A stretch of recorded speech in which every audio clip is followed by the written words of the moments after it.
ये व्रत स्त्रियों को श्राद्धों में अश्विनी कृष्ण पक्ष की अष्टमी को प्रारंभ कर 8 दिन तक करना चाहिए। आठ आठ गुना को गोबर मिट्टी का चौका देकर आशा भगवती की कहानी सुने। फिर आठ आठ गुनों पर 8 दूब, आठ आठ आठ पैसा, आठ आठ चींटी की एक एक सुहाली तथा एक एक फल चढ़ावे और 8 8 बोली की 8 8 काजल की बिंदी रखे।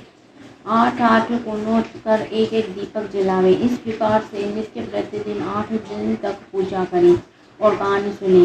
8वें दिन एक एक सुहाग की पिटारी 8 कोनों पर चढ़ाए और इसी दिन व्रत भी रखें। व्रत वाले आठवें दिन 8 सहेलियों का वाचमन कारावर सासू जी को दे दे और समय भी 8 सुहाली तक फल एक समय खाकर व्रत करें। इस प्रकार से ये व्रत 8 वर्ष तक करें और नए वर्ष में अजमन करें। उपयुक्त लिखे विधि अनुसार पहली आशा भगवती का पूजन करना चाहिए। इसलिए ये नौ सुहाग की पटारी मंगवाएं जिसमें सुहाग की सभी वस्तुएं हों। फिर 8 सुहाग पटड़ी तो 8 कोनों पर चढ़ावे दें और एक सुहाग पटड़ी अपनी सासू जी के पाए पे लगा कर दे दी। 8 सुहागन पितरियों को एक एक सुहाली को दे दे। उसके बाद 8 सुहागनों ब्राह्मणियों को भोजन कराकर पितृ को एक एक सुहाग पिटारी व दक्षिणा देगी। आशा भगवती की पूजा करने के बाद कहानी सुननी चाहिए। आशा भगवती की कहानी। एक हिमाचल नाम के एक राजा था। उसकी 2 लड़कियां थीं। एक का नाम गोरा था, दूसरी का नाम पार्वती था। एक दिन हिमाचल ने उन दोनों लड़कियों से को अपने पास बिठाकर पूछा कि तुम दोनों किसके भाग्य के खाती हो। इस पर से पार्वती ने कहा कि मैं अपने भाग्य का खाती हूँ। तब गोरा बोली कि मैं आपके भाग्य का खाती हूँ। ये सुनकर राजा अपना पुरोहित बुलाया और कहा कि पार्वती के लिए एक भिखारी वर तथा गोरा के लिए राजकुमार की तलाश करो। पुरोहित राजा के आज्ञा अनुसार वर की तलाश करने के लिए घर से निकल पड़ा। एक दिन पुरोहित जी ने एक रास्ते में जा रहे थे कि रास्ते में एक शिवजी भिखारी का रूप धारण कर बैठे दिखाई दिए। पुरोहित ने पार्वती के विवाह के लिए उस भिखारी के साथ तय कर दिया और फिर एक बहुत ही सुंदर राजकुमार से गोरा का विवाह तय कर दिया। थोड़े ही दिनों में बाद गोरा की बारात आई तो राजा ने उसका खूब सम्मान किया, साथ ही बहुत सा दहेज दिया। लेकिन जब पार्वती की बारात आई तो राजा ने उसे कुछ भी सत्कार नहीं किया, केवल कन्यादान देकर पार्वती को विदा कर दिया।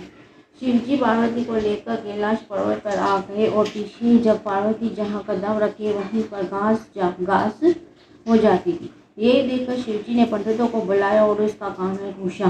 तब पंडितों ने सोच समझ कर बताया कि पार्वती जी और उसकी भाभियाँ आशा भगवती का व्रत करती थी। इनकी भाभियों ने अपने अपने पहर माँ के घर में जाकर अजमन व्रत किया, परंतु पार्वती ने अजमन नहीं किया। यदि पार्वती जी भी अपने माँ के घर में जाकर व्रत का आचमन करेगी तो ये सब दोष दूर हो जाएगा। इस प्रकार पंडितों के बताने पर शिवजी और पार्वती जी खूब कपड़े और गहने पहनकर पार्वती जी के पहल चलने की तैयारी की और कुछ देर जाने पर उन्होंने देखा कि ये एक रानी को बच्चा होने वाला था। वो बहुत कष्ट में पड़ी थी। ये देखकर पार्वती जी शिवजी से बोली कि हे नाथ, बच्चा होने पर बहुत कष्ट होता है, अंत आप मेरी कोख बंद कर दो। शिवजी ने कहा कि तुम कोख बंद करो, अन्यथा पीछे पछताओगी। फिर भी कुछ आगे चली तो देखा कि एक गौरी को बच्चा हो रहा था और उसे भी बहुत कष्ट हो रहा था। ये देखकर पार्वती जी शिवजी से हट किया कि मेरी कोख बंद करो, तभी आगे चलूंगी, बच्चा होने पर कष्ट होता है। शिवजी ने पार्वती जी से को समझाया कि कोख बंद कर देने के बाद तुम्हें बहुत ही पछतावा होगा, परंतु पार्वती जी न मानी। अंत निराश होकर शिवजी ने पार्वती जी से कोष बंद कर दिए तथा तब दोनों ने सज धज कर आगे चले। उधर गोरा ससुराल में बहुत दुखी थी और इधर जब पार्वती शिव जी के साथ अपने महल पहुंची तो उसके माता पिता ने एकाएक न पहचान सकी। जब पार्वती जी ने अपना नाम बताया तब राजा रानी ने बहुत खुश हुए।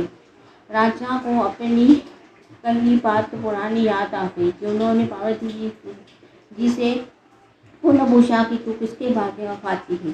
पार्वती जी ने तुरंत उत्तर दिया कि मैं अपने भाग्य को खाती हूँ। ऐसा कहकर पार्वती जी अपने भाभियों के पास चली गई और वहाँ जाकर देखती है कि वो आशा भगवती का व्रत और अजमन कर रही है। ये देखकर पार्वती जी ने अपने भाभियों से कहा कि मेरी अजमन के लिए कोई तैयारी नहीं है, वरना मैं भी इस व्रत का आचमन करती। तब भाभियों ने कहा कि हे पार्वती, तुम्हारी क्या कमी है, तुम्हारे केवल कहने की देर है, शिव जी स्वयं ही सब तैयारी कर देंगे। पार्वती जी ने शिव जी से कहलवाया कि मुझे व्रत और आचमन करना है। तब शिव जी ने पार्वती जी से पास एक मुंदरी भेज दी और कहलावत दिया कि उससे जो मांगेगी वही मिल जाएगा। पार्वती जी ने उस मुंदरी से आचमन के लिए सभी सामान मंगाए और मुंदरी ने तुरंत सभी सामान और 9 स्वर्ण की पिटानियाँ सहित ला दी। ये सब देखकर भाभियों ने पार्वती जी से कहा कि हम लोग तो 8 महीने की तैयारी कर रहे हैं, फिर भी इतनी जल्दी हम 8 महीने की तैयारी कर रहे हैं, फिर भी इतनी जल्दी तैयारी नहीं हो पाई, लेकिन तुमने बहुत ही जल्दी तैयारी कर ली। फिर सब खूब धूमधाम से आचमन किया और व्रत किया।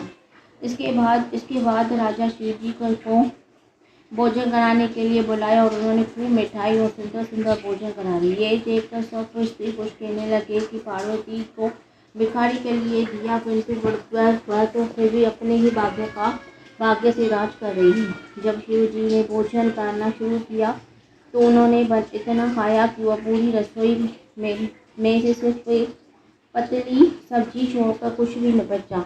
पीछे पार्वती जी वही सब्जी खाकर पानी पीकर शिव जी के सब घर के लिए चले दिए। रास्ते में धूप के कारण दोनों को एक पेड़ के नीचे बैठ गए। जब शिव जी पार्वती से हंसकर पूछा कि तुम क्या खाकर आई हो। पार्वती जी बोली कि जो आपने खाया वही मैंने खाया। शिव जी ने यह बात जानते थे कि पार्वती जी ने केवल सब्जी खाई है, इसलिए शिव जी भी को हंसी आ गई और बोले कि तुम सिर्फ सब्जी खाकर और पानी पी के आई हो।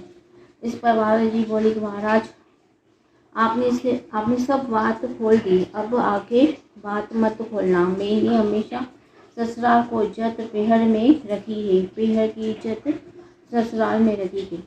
थोड़ी देर बाद उठकर जब आगे चले तो सूखी घास पर पार्वती पैर पड़ते ही वह हरी हो गई। जब और आगे बढ़ी तो देखा कि एक घोड़ी के पास उसका बच्चा खेल रहा था और ये देखकर पार्वती जी बोली, महाराज मेरी भी कोख खोल दो।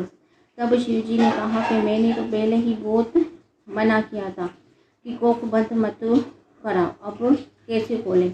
जब ये दोनों आगे बढ़े तो देखा कि रानी यमुना पूजन के लिए जा रही है। ये देखकर पार्वती जी ने पूछा कि महाराज ये कौन है। शिव जी ने कहा कि ये वही और रानी है जो कष्ट में पड़ी थी, इसके लड़का हुआ है। तब तो पार्वती जी ने शिव जी से हठ पकड़ गई कि मेरी भी कोख खोलो। पार्वती जी हठ करके देखकर शिव जी ने मेल से गणेश जी को बनवाया और सब नेगेश्वर करके पार्वती जी से यमुना पूजन करवाया। तत्पश्चात पार्वती जी बोली, मैं तो स्वाग बांटूंगी। ये सब जगह फैल गई और पार्वती जी स्वाग बांटेगी, जिसको लेना है वो ले जाए। ये सुनकर साधारण मनुष्य तो दौड़ कर स्वाग ले आए। ब्राह्मणी और वैश्य स्त्रियां स्वाग लेने देर से पहुंच गई। तब तो शिव जी और पार्वती जी से बोले कि उनको भी स्वाग दे दो। तब पार्वती जी बोली, मैं तो सब स्वाग बांट चुकी, अब इस पर शिव जी ने कहा कि इनको भी स्वाग देना ही होगा।